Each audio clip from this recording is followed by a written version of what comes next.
Lì partiamo per forza di cose da quel gol annullato, perché avevi fatto un gesto atletico e tecnico bellissimo, avevi fatto un gol davvero difficilissimo. Quando ti è stato annullato cosa hai pensato?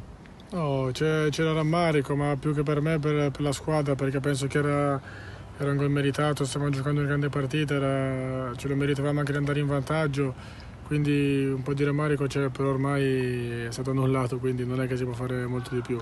Esatto, bisogna magari subito voltare pagina, però hai parlato giustamente di una grande partita del Padova. Che prestazione è stata a livello di squadra? No, ma penso che sia sotto la lente di tutti quella che abbiamo fatto una grande partita, abbiamo tenuto testa forse quella che tutti danno come la favorita per il campionato, quindi veniamo via da questa sfida un po' rammaricati perché potevamo fare bottino pieno, però ormai è passata, adesso testa a Venezia. Durante il ritiro era stato provato il 3-5-2 lungamente, con l'arrivo di Clemenza è stato cambiato, c'è questo nuovo modulo con i due trequartisti. Con Capello già ci giocavi e si è visto anche in campo perché vi siete trovati a meraviglia, ma vi siete trovati benissimo anche con Clemenza, quindi come ti trovi con questo modulo? No, bene, poi è ovvio che più giocatori ci sono di qualità, per la squadra meglio è, nel senso che sicuramente l'aspetto fisico è importante, però in Serie B comunque un campionato importante, anche la giocata fa la differenza, quindi avere più giocatori di qualità è importante e penso che ne beneficia tutta la squadra. Però sicuramente ci siamo trovati bene, la partita di sabato, di domenica, penso che ne abbia rispecchiato le qualità della gente in campo. Ecco, abbiamo fatto un'ottima partita e bisogna andare avanti su questa strada.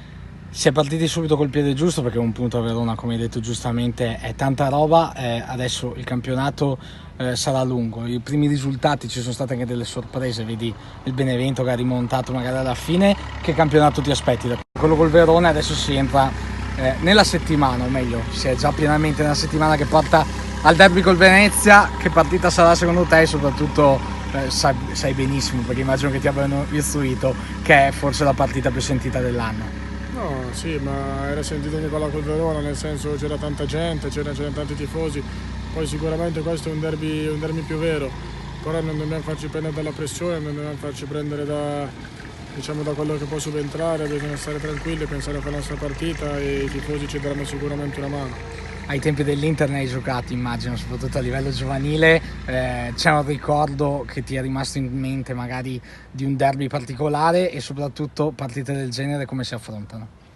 No, si affrontano nella maniera in cui si affronta da quella di domenica e in quella che si devono affrontare tutte le altre, nel senso che bisogna prepararla bene, è un derby, è vero, una partita più sentita, però comunque noi dobbiamo scendere in campo, pensare a fare il nostro, che poi possiamo mettere in difficoltà qualsiasi squadra e domenica l'abbiamo dimostrato.